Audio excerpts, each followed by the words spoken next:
even that sort of TA income that was more regular certainly wasn't enough to sort of comfortably cover month to month costs. And so I've since read that, you're not supposed to spend something like more than 1/3 of your income on fixed housing costs. And that was never my case. It was often I was spending anywhere from 60 to 90% of what a monthly envelope was on just fixed costs.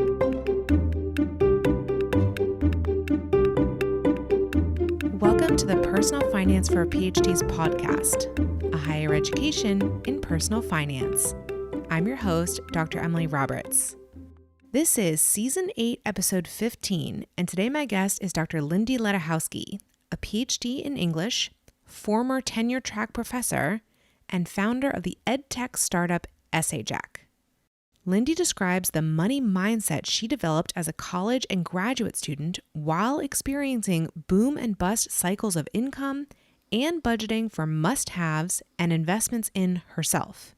Lindy narrates how her money mindset has been in concordance or not with how she's generated income throughout her career, and how it is serving her well now as a startup founder. She emphasizes that a safety net enables career risk, and how she prefers to bet on herself rather than other financial instruments. I'm recording this near the end of March, shortly after finishing my 10th webinar for a university client in this month alone. That sets a record for my business in terms of speaking engagement density. I want to send a super sincere and heartfelt thank you to all of the people who have recommended me to their universities and other organizations, particularly in the past year. I shared with you last month that I really wasn't sure how my business would fare when the pandemic started, given that the revenue was so reliant on in-person speaking engagements. But between webinars, individual and bulk purchases of my tax workshops, and the Personal Finance for PhDs community, my business has actually flourished in the past year, and especially this spring. I know that is in large part due to the recommendations of the graduate students and PhDs who listen to this podcast. I know that because the people who book me tell me so. I really, really appreciate you supporting me in this manner. I'm so happy to be able to provide this podcast to you for free, and it is possible thanks to the products and services I sell to universities and individuals. Now it's time for the book giveaway contest. In April 2021, I'm giving away one copy of Walden on Wheels by Ken Ilgunas, which is the Personal Finance for PhDs community book club selection for June 2021. Everyone who enters the contest during April will have a chance to win a copy of this book. If you would like to enter the giveaway contest, please rate and review this podcast on Apple Podcasts, take a screenshot of your review, and email it to me at emily@pfforphds.com. I'll choose a winner at the end of April from all the entries. You can find full instructions at pfforphds.com/podcast. The podcast received a review this week titled Customized and Encouraging Info. Quote, I've been interested in personal finance for a while, but a lot of advice from other sources doesn't really apply to my unique situation as a graduate student. This podcast and the online resources on filing taxes as a grad student on a fellowship have been so enlightening and useful/relatable in a way that other sources aren't. They've also helped me to challenge my sometimes limiting mindset about money as a graduate student, and have helped me begin to save and invest more than I thought I'd be able to on my stipend. Definitely recommend for anyone in grad school or thinking about entering grad school, this is really important info that we don't get from our schools/programs. End quote. Thank you so much for this review. This reviewer really gets what I'm doing with the podcast and business. Without further ado, here's my interview with Dr. Lindy Ledachowski.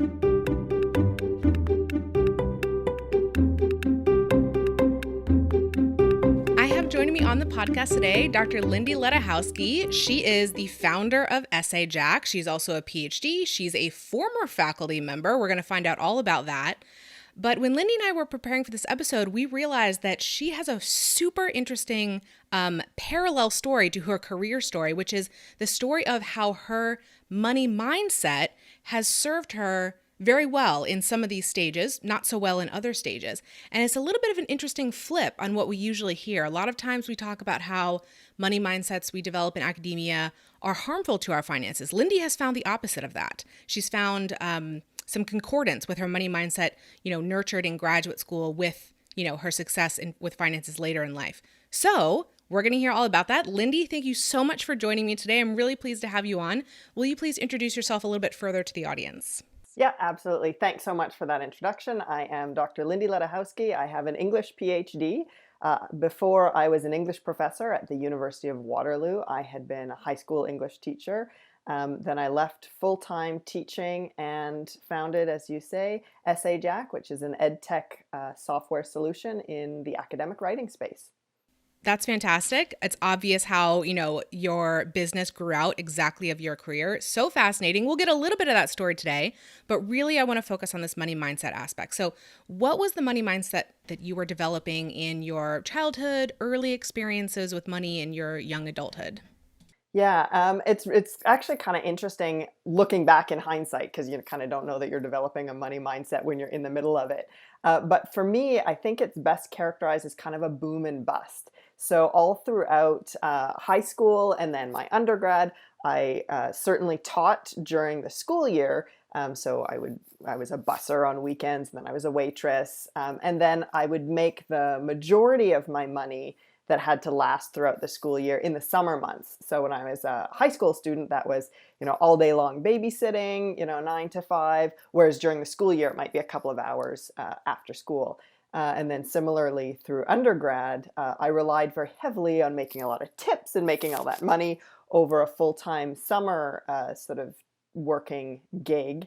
And then during the academic year, I would sort of scale back so I could focus on my full-time classes. And so that really gave me an approach to finances that was like, make as much as you can in as short a time as possible, and then budget that surplus over a long sort of drought period. And so that really started to get shaped for me in my teen years and then into my undergrad. And I mean, I had my first job was as a paper route when I was 11, and then it was, as I say, babysitting, and then into the hospitality industry and customer service. Now, I can see how that kind of pattern, which, I think is not uncommon for, young adults and people who are still in their schooling years, but I can see how that pattern could divorce in your mind work from money in a sense.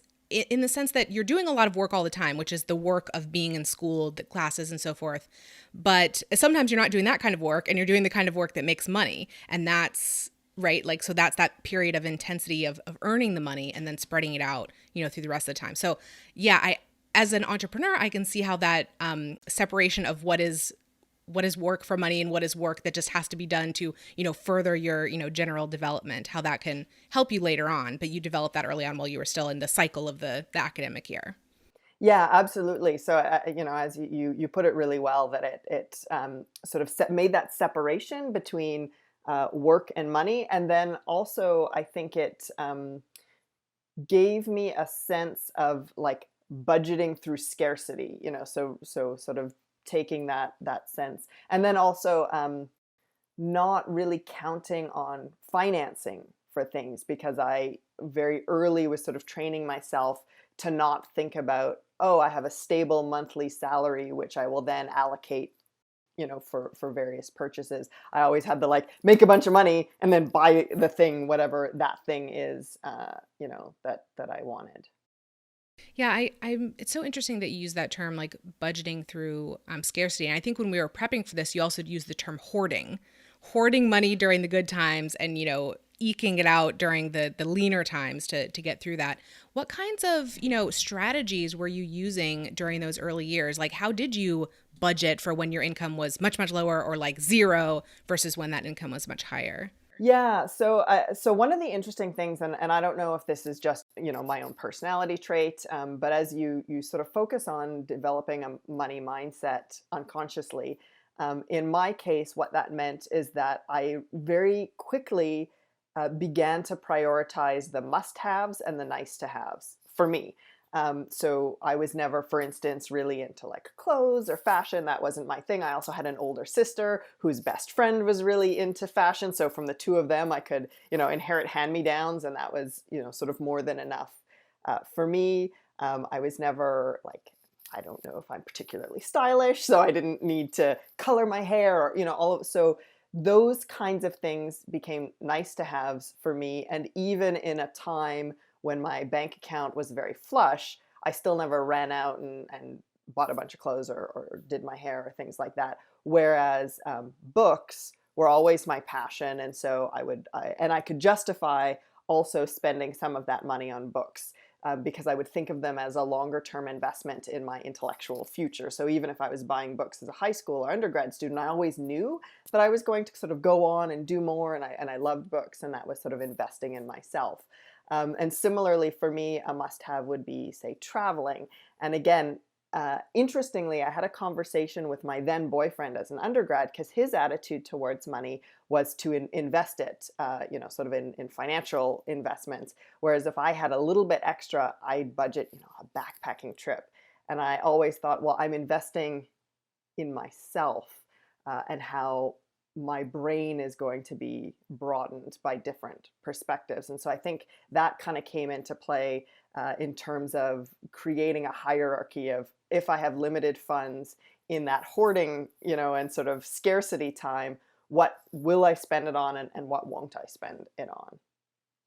I'm so glad you gave us that insight, because first of all, I'm glad to hear that your must-haves were not literally just like food and shelter. Of course, you took care of that, but had added on to that what you considered to be investments. And it's so interesting that you were thinking about them that way, even back like that early on, because as I said earlier, like obviously your career has evolved in such a way that probably all those experiences, the books especially, did contribute to ultimately like your founding of your company and everything. It's just, yeah, I don't think that many people at that age think about investing in themselves in those ways, but you did.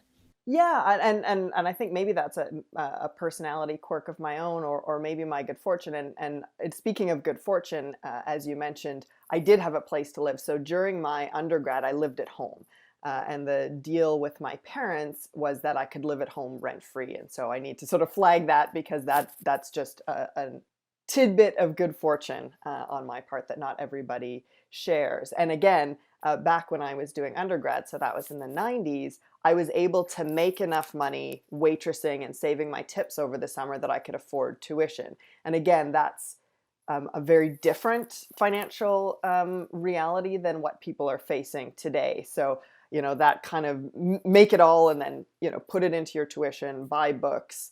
And then also the fact that I did have that family help means that I had a bit of a buffer, and it's fair to recognize that little bit of a buffer that I certainly had.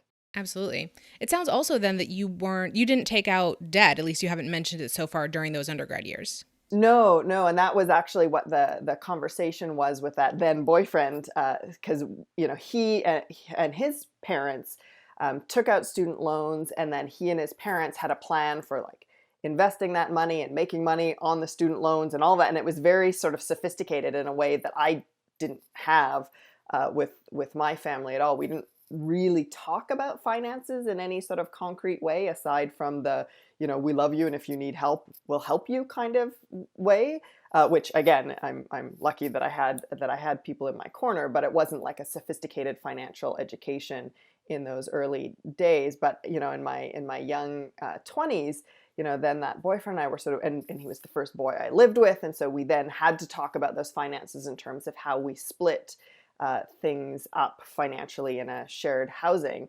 And I was really sort of dumbfounded to know that he had this whole other financial reality based on, the availability of student loan debt at the time, whereas I just had the, neither a borrower nor a lender be. And so if I didn't have the money, I didn't spend it, was kind of my approach at the time. Yeah, I like your simpler approach. For the record, for anyone who's listening, please don't take out student loans just to invest the money. I do not endorse this approach. It is something I've been asked about from time to time, and it's very risky, very, very risky. I'll just put it that way. Okay. So that was, some of the strategies you were using. What about budgeting at that time? Like, did you have any particular way of you were doing it, or you just found this sort of natural rhythm of your spending? Yeah, so a couple of ways. So one, I definitely found a kind of natural rhythm to the spending, which is, you don't spend very much, and then whatever you have left over is kind of the surplus for travel or for something else. So after my undergrad degree, where I was living at home, then I did have like a proper job that had a salary, and the deal with my parents was I could have one more year at home rent free, so I could sort of get on my feet. And I used that to, again, sort of boom and bust, to sort of hoard that income so that I could then go and do another degree. And that was my education degree. And so I was more conscious of budgeting at that time. So because I had a really specific target, like I want to do a Bachelor of Education degree. I know I'm going to have to, at that point, move away, pay for housing, pay for tuition, sort of figure out all of that. So I did, have a spreadsheet and tracked things. And then once I had a couple of months of the spreadsheet, I could then sort of see, okay, well, typically this is how much I spend on a given month. If I go over that, that's a problem. And then if I can be competitive with myself and get under that, then that's great. I see. So you actually had a little like gamification element kind of going Yeah, on. yeah, absolutely. Like self gamification. It was like, can I go lower?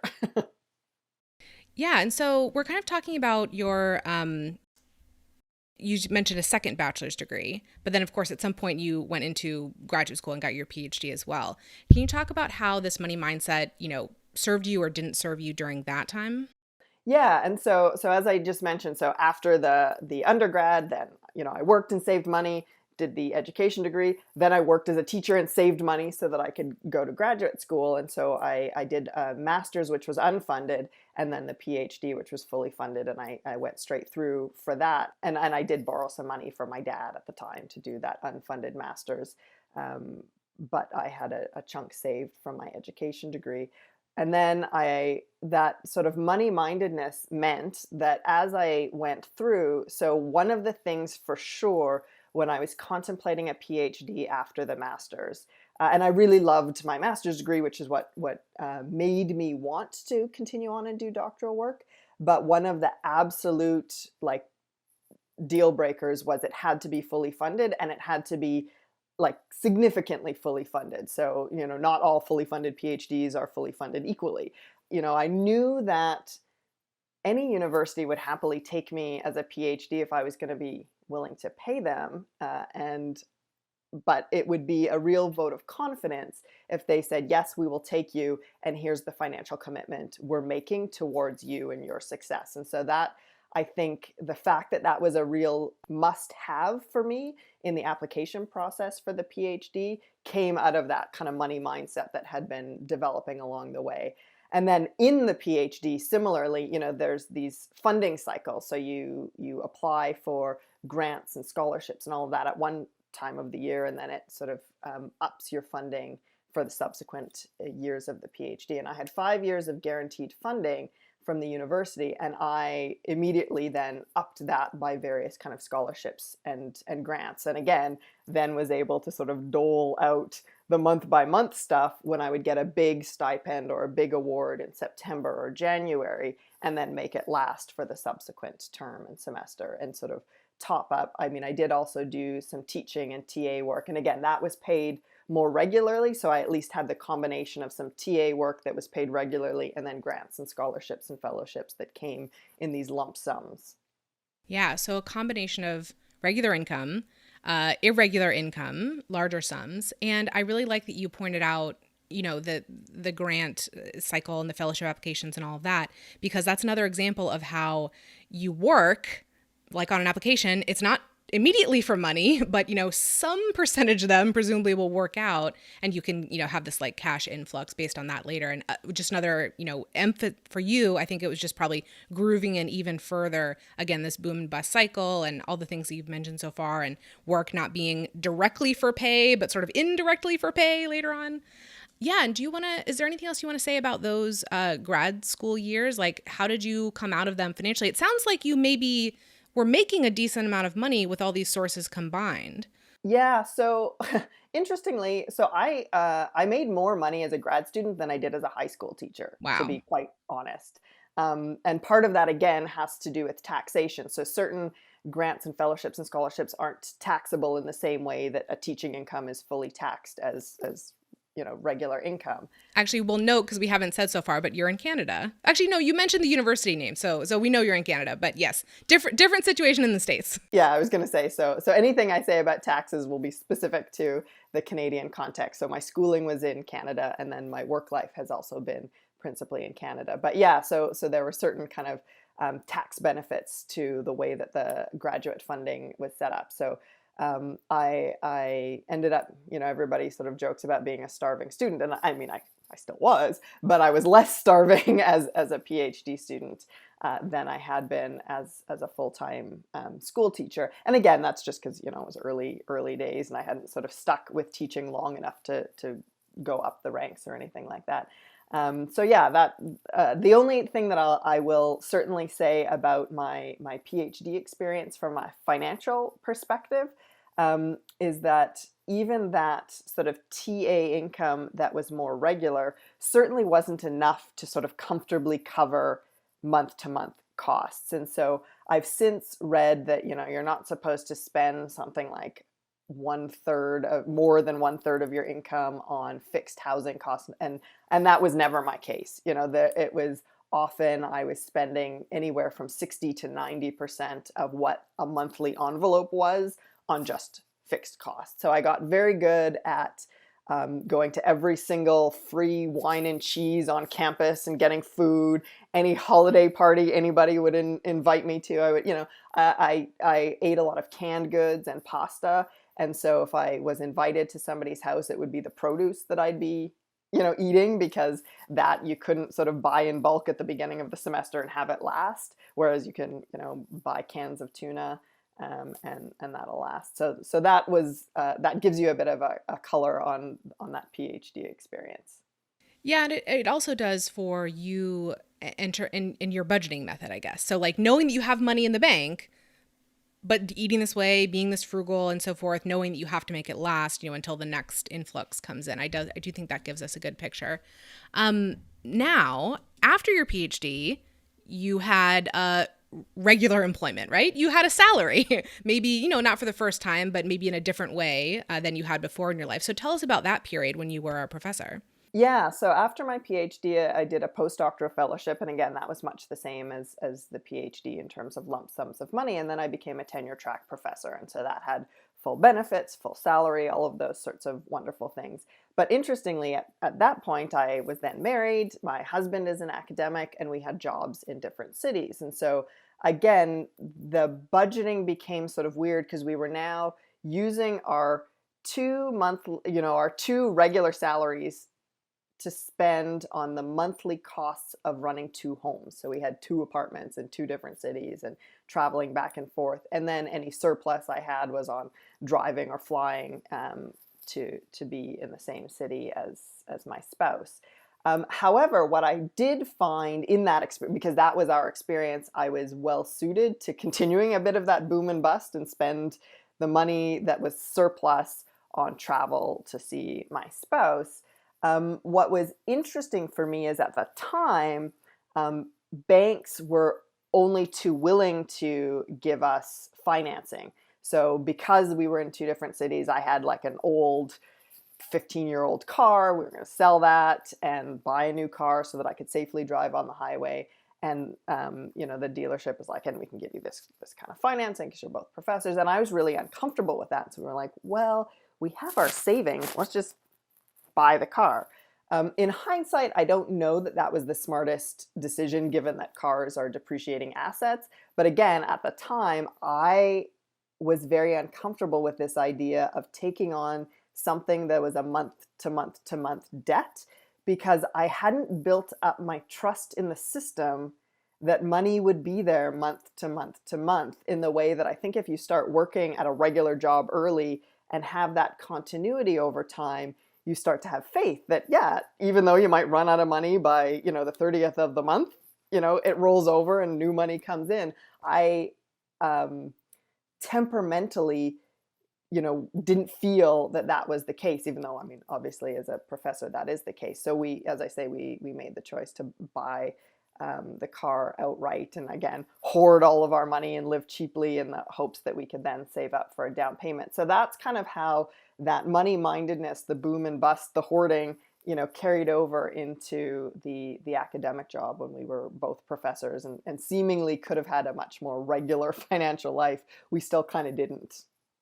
Yeah, I'm so glad you pointed that out, because really we're talking about whatever it was, 10, 15, maybe close to 20 years of this boom and bust cycle developed by the type of income you have, with maybe some periodic, yes, you had some regular income, but it was never as much compared to that irregular income. I can totally understand why you didn't immediately have trust that, the salary is going to keep coming in and so forth. Emily here for a brief interlude. The federal annual tax filing deadline was extended to May 17th, 2021, but the federal estimated tax due date remains April 15th, 2021. This is the perfect time of year to evaluate the income tax due on your fellowship or training grant stipend. Filling out the estimated tax worksheet in Form 1040-ES will tell you how much you can expect your tax liability to be this year and whether you are required to pay estimated tax. Whether you're required to pay throughout the year or not, I suggest that you start saving for your ultimate tax bill from each paycheck in a dedicated savings account. If you need some help with the estimated tax worksheet or want to ask me a question, please join my workshop, Quarterly Estimated Tax for Fellowship Recipients. It explains every line of the worksheet and answers common questions that postbacs, grad students, and postdocs have about estimated tax, such as what to do when you switch on or off a fellowship in the middle of a calendar year. Go to pfforphds.com/QETax to learn more about and join the workshop. Now back to our interview. Okay, so you're going along, you have your salaried job and everything, but at some point you become inspired to start your company. And I'd like for you to talk about the financial aspects of that transition. Like, did you prepare financially before jumping into self-employment, or were you already prepared based on the way that you were living, or, these kinds of insights? Yeah, so before starting the company that I now head up with, which is SAJack, and that's an ed tech software solution, I did a couple of years of consulting. So between being a professor and starting a tech startup, I was like, okay, this living in two cities as two professors is untenable. All the money that we're making, we're spending to rent two apartments or to travel back and forth to see each other. And I just don't see this being a sustainable future for us. So something's got to give. And the something that's got to give is I'll give up this job and figure out what comes next. So I was very lucky. I secured a grant. This is apparently just how I roll. I get the chunk of money and then decide what to do with it. So I secured a grant, which gave me the confidence to take a year's no pay leave from my job as a professor, as a kind of get the first toe in the water of quitting without actually quitting first. And so I had this grant. I was working on a conference and a symposium, and ultimately it then became a book. But what I also did during that time was I started consulting. So I started taking consulting projects just to see what can I do. And then that gave me a certain confidence in being able to charge for my services. So you made a really good point earlier on in the podcast about how my mindset divorced labor from financial remuneration, which I think is absolutely spot on. So the time as a consultant remarried those two things together for me, because it made it very clear that my time was worth money. So I had to charge appropriately for it and not, do free work and on the gamble that it would pay off later in the way that, say, applying for grants and things like that is that kind of a gamble. Secondly, I also ran into like a scalability problem. There are only so many hours in the day that as a single sole proprietor consultant you can work. So at some point you max out and you can't, you can't charge for 27 hours a day worth of work. And so that was ultimately sort of how I got to the end of my time as a consultant, is that I just sort of was like, there's more work than hours in the day for me to do it. So I need to now start thinking about what's the next step? Do I grow out the consultancy, or do I think of something else? And so that's kind of how that money mindset of the boom and bust carried over into consulting. And I really did have to change my approach to labor and finance, and more closely see every minute I worked as having to be worth money. Yeah, I see. And you know, you had in that narrative that you didn't officially leave your job, but you took unpaid leave for a year, testing the waters after securing a grant as well. And I'm wondering, you know, obviously, I think anyone can see that your life at that time with your husband was untenable. That's not a long-term solution. But I think a lot of other people still, in the face of something like that, of there's this really big thing about my job that's unsatisfactory, they still stay in it, maybe longer than you did. And so I would like for you to just speak briefly about this transition and how you decided to do that unpaid leave versus just leaving it right away. Did that make it easier, you know, taking the half step out? Or and also, is there anything that you wish you had done differently in that transition from, you know, the full-time position to the consulting? Yeah. So I think the first part of the answer is profoundly gendered. So many female professionals in the academy and other professional fields find their careers just taking off at the time where they biologically, if they want to have children, they have to, that's the window, you kind of have to do it. And that was the case for me. So I was, I think, sort of in my early 30s as a professor. And my husband and I, we hadn't yet decided whether or not we had wanted kids. It had always been a, like, maybe one day kind of conversation. But being professors in two different cities and the ages that we were, made it very important for us to get some clarity around, well, do we even want to have a family? Because if we do, that's something that we're really going to have to get on sooner rather than later. And so what came out of that conversation was the recognition that while we still didn't know if we wanted kids or not, we knew that we didn't want that decision to be made by circumstance. So we didn't want to fall into not having kids because we lived in two different cities and couldn't figure out how to do it in that context in a way that would make us both happy and satisfied as parents or as a family. And so that, I think, helped, because it was like, well, this is a huge life decision, and it could happen to us by circumstance. And you can never know what that feeling is going to be like down the road if you regret it. And I certainly didn't want to be in that situation. So taking the leave kind of, you know, helped, as I say, sort of give me the confidence that I could actually make money outside of the academy, which was my big fear. I was like, well, this is what I know. This is what I'm good at. This is what I can do, and I like it, and all the rest of it. So being able to sort of throw my hat over the fence, so to speak, as a metaphor for then you got to go and get your hat, meant that I then began to feel confident that I could pitch for consulting gigs. I could get them. I could do the work. It could be rewarding. I could get paid.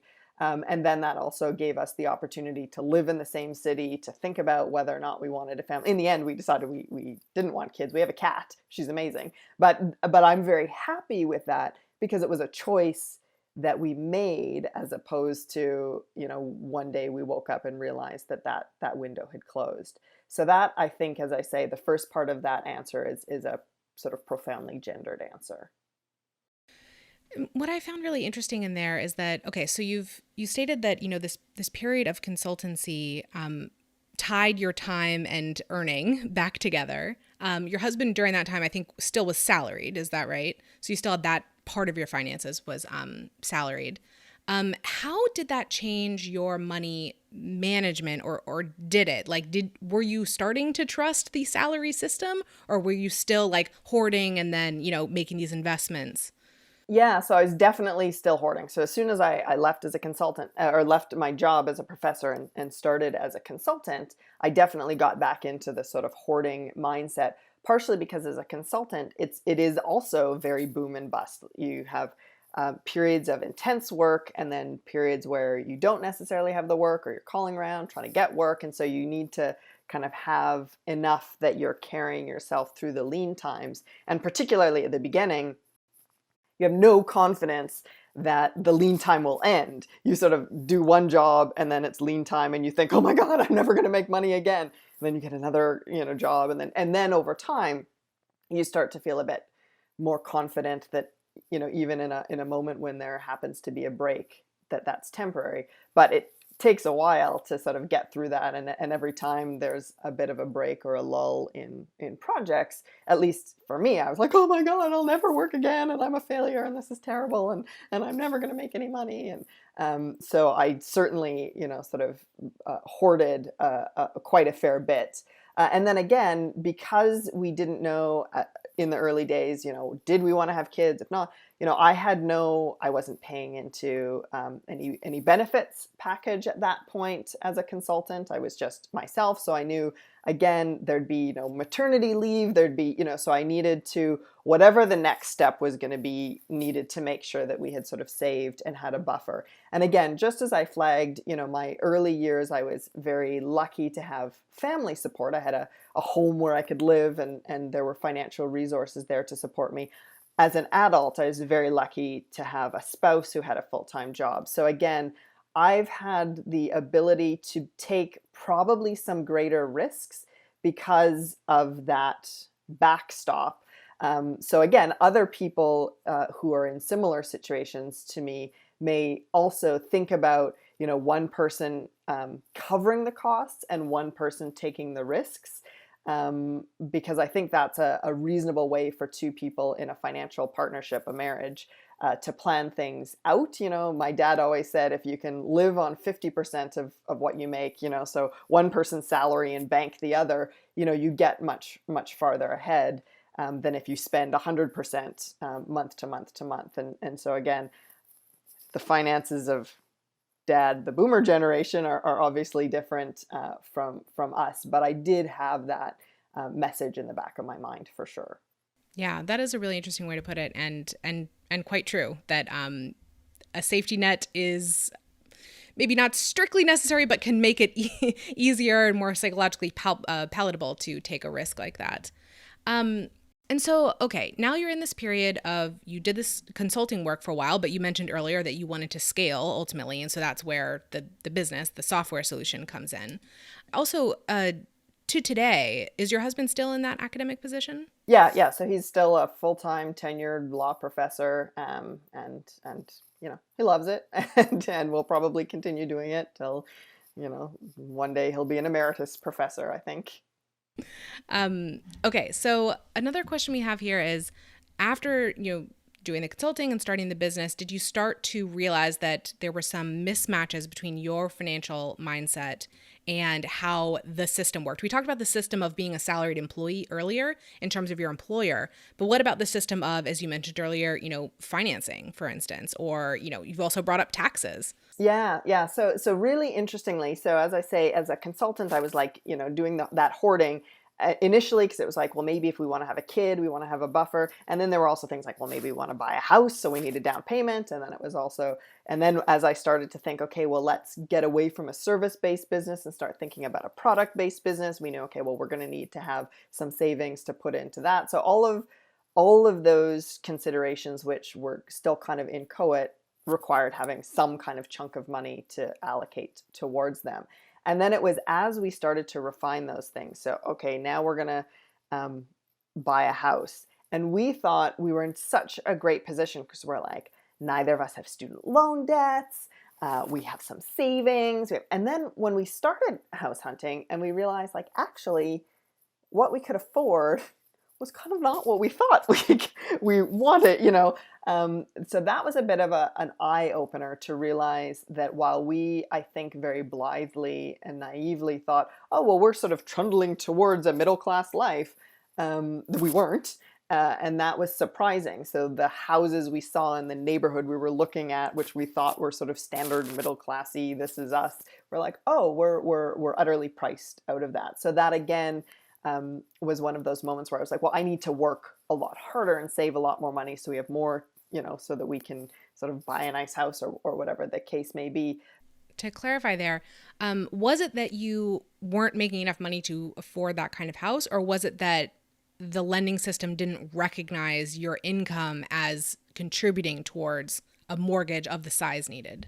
Yeah, so it was essentially that the mortgage that we needed to secure would be based on my husband's income, not mine, because I didn't have. And again, you need, say, as a consultant to self, employed, you need years of income that you can then show, and they still have they only take a percentage of that they count towards your overall income to debt ratio, and so that meant we were in a much smaller position. So the only way to um, up that was we had to make and save more money so that even though the overall borrowing amount, the debt amount, would remain the same, we'd have a bigger down payment, and so the actual sort of house purchase increased. And so we paused that house hunt, and and I scurried around and tried to make a bunch more money so that we could have more. And that's what got us thinking, and that carried over into then when I say we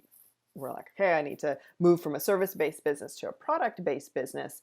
Again, it got me thinking about income to debt ratios in a way that was entirely new. And my money mindset, which is very boom and bust, is helpful, and particularly now in sort of tech and startup, and you may have to spend a fair bit of money at the beginning to build the thing before the thing that you're building is actually going to start generating revenue. So there's a chunk of time where you're spending money but not making any because you haven't built the thing yet.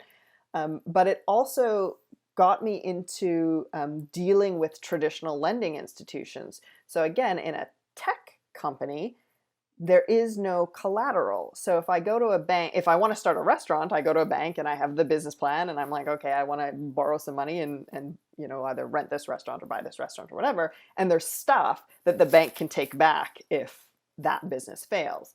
Whereas if I say, okay, here's my business plan, here's the product I want to build, it's a technological product and it's going to be built in the cloud, and there is no hard good. There's nothing a bank can take. It's all intellectual property. And so while there's a lot of value in that intellectual property, it's not value that somebody else really can monetize in your absence. And so that, again, I was kind of naive about that. I thought, oh, well, we're building this thing. There's this need. Both educators and students need help with academic writing. And there are essay mills out there where people are plagiarizing and cheating, and we are actually providing a real, a viable technical solution that's pedagogically sound, that's built by a couple of professors, all of that. But it means that you can't necessarily go to banks and get that funded unless you're willing to say, oh, and you can take my house if this fails. So again, it's really sort of getting comfortable with a fair degree of financial risk. And I mean, I'm thinking this is where venture capital comes in. Is that something you have pursued or are pursuing? We're right now in the middle of a financing raid. We held off on venture capital for a very, very long time. So we had revenues and savings and bootstraps and friends and family and loans and like any grants. As I say, I'm the queen of getting grants. So any kind of funding we could get without external investors in the early days, that's what we pursued because the risk. So the VCs can be fantastic, but there's also a risk in the sense that if you get them in too early, they are driving a particular business model for your business. And for us, in the early days, I wasn't sure exactly what our business model is. Academic writing, is that something that's going to go viral? Do we want it to go viral? Or is it going to be like a meat and potatoes business where you sign up, you get a subscription, it serves your needs while you're a student writer, and then you move on to the rest of your life being able to think and write critically because of the skills that you've had? Or do we need to lock you in like Facebook and keep you forever? And so I was very wary of inviting other people into the company early on, lest they derail what is in my passion is to create an ethical business that is viable and that provides a real solution and isn't a gimmick and isn't just out there to steal users' data and sell it to the highest bidder. But of course, many VCs, that's what they're looking for. And in the early days, I felt our bargaining power would be quite low because it'd be like, here's my idea. And they'd be like, well, your idea is unproven. Whereas now, as we're going out to investors, like, okay, we're selling all over the world. We have schools, colleges, and universities. We have individual subscribers. We've won a bunch of awards. So we're in a much more solid position to then say, do you, VC, want to be part of this journey, as opposed to, do you want to derail and take over the journey yourself? So fascinating. I'm so glad you gave us that insight. I'm sure, there are probably many people in the audience who are thinking in their futures that maybe, VC or startups could be part of that. So I'm really excited that you shared that. Is there anything else that you want to add about your money mindset that you've been developing all these years and your financial life as a founder that we haven't covered already? Yeah, the only thing that I would add is that I think I have been able to take sort of a fair degree of kind of and I mean, it's calculated risk, but my calculated risks are always to invest in myself. So at earlier times where it was like, I'll put the time and energy into this grant or this application. Now, as a startup founder, it's like, well, I'll put the time into developing this content or this product or pitch decks or financial business models that I'm going to present to lending institutions. All of that work, which now again is sort of decoupled from payment in a very specific way. I'm back in the realm where I do a bunch of stuff and I'm betting that it will pay off in the end. And so being able to do that has always been, I'm betting on myself. So I'm assuming that if I put any chunk of money I have in a financial institution savings vehicle, that I'll make small percentages. Whereas if I invest in myself, what I'm gambling on is that I'll be able to make multiples on that investment. And that has developed over time as I've started to think, well, I have the personality type. I'd rather be the one trying really hard than just handing my money over to the bank and letting an account manager, invest in various funds, and I have no insight or understanding on how those work, because I'm not a trained financial analyst. I still don't understand money markets with that degree of specificity, and if I wanted to invest in that, I'd need to then rely on somebody else. Whereas if I invest in myself, I rely on myself. So if I take a day off, then that's my fault if I screw up. Whereas if I work really hard and produce results, I'm the one who benefits from that. So that's the sort of final thing that I would say, is that I certainly have had to develop the confidence in myself to then bet on myself. Yeah, this is so fascinating. And it is a very different approach from my financial approach. So I'm so glad to have your perspective on the podcast as well, because again, I think, this is going to resonate with a certain slice of the audience who's the type of entrepreneur that wants to be, or is the type of entrepreneur that you are. This is really going to resonate with them. And you know what? Some other people might be listening and say, I don't want the life that Lindy has. It's not for me. I want that salary. So no, exactly. That's the thing that's so clear, is that if you're going to sort of leave the academy or leave, a stable job, I think you do need to know, like, if a must-have is financial stability and security, then certainly don't become an entrepreneur.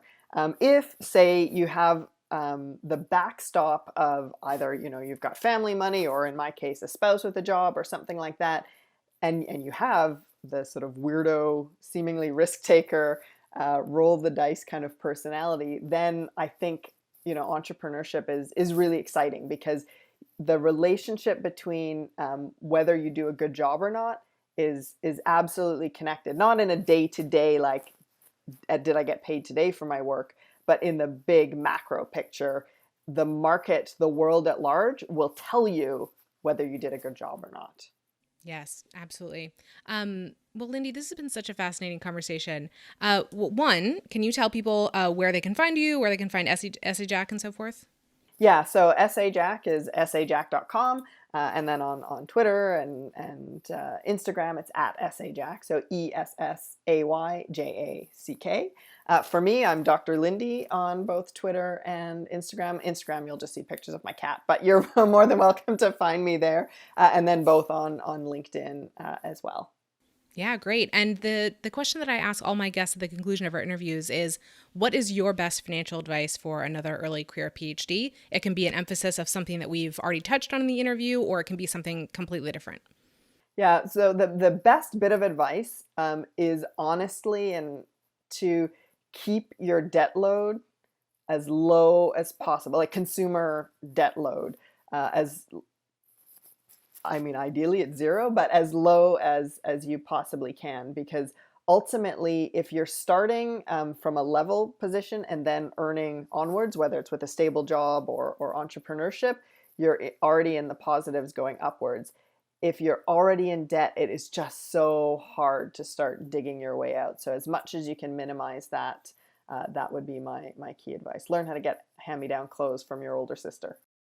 Yes, I totally agree. Especially, gosh, for people who are in graduate school and have that lower income. If you have the option to not obligate that future income, please avoid it whenever possible. I totally agree. Well, Lindy, thank you so much for giving us this interview. It was a real pleasure to talk with you, and I'm sure the audience found this absolutely fascinating as I did. Well, it was really great to chat through all of this. You unearth things that I'm not aware that I think until I say it.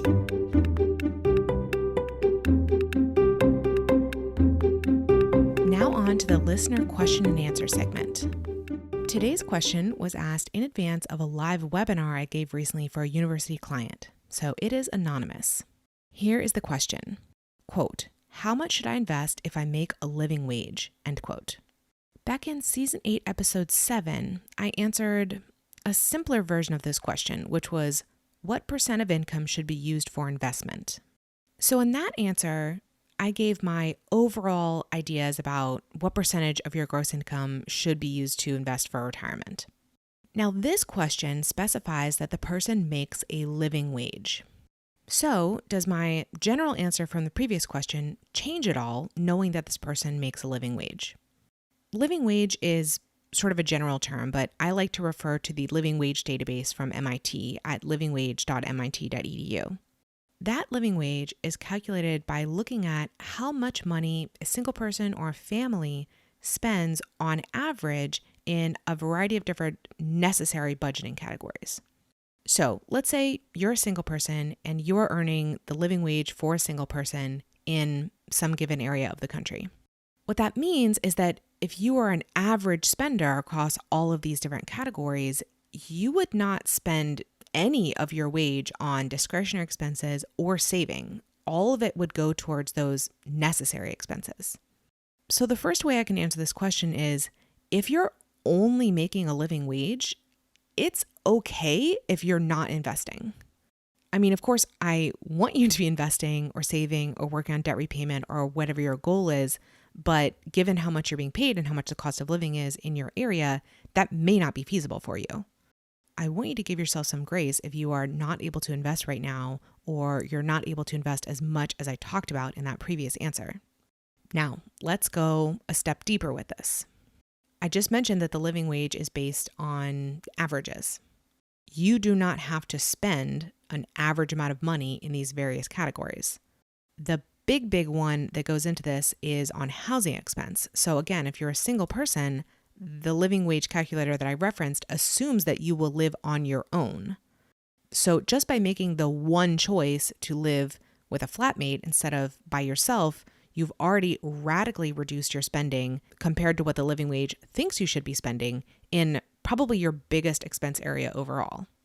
That one choice alone, even if you're average in every other category, might free up enough money for you to be able to spend on some discretionary expenses and start investing. You don't have to do this just with housing. In every one of these necessary expense categories that go into the living wage, you can strive to spend below that level. And if you did that across all these areas, you would free up quite a bit of cash flow to go towards other financial purposes. So that's my answer. If you are making a living wage, you, quote, should be investing anywhere from 0% up to the amounts I talked about in that previous answer of 10% of your gross income, 15 or 20% of your gross income, depending on your age when you start investing.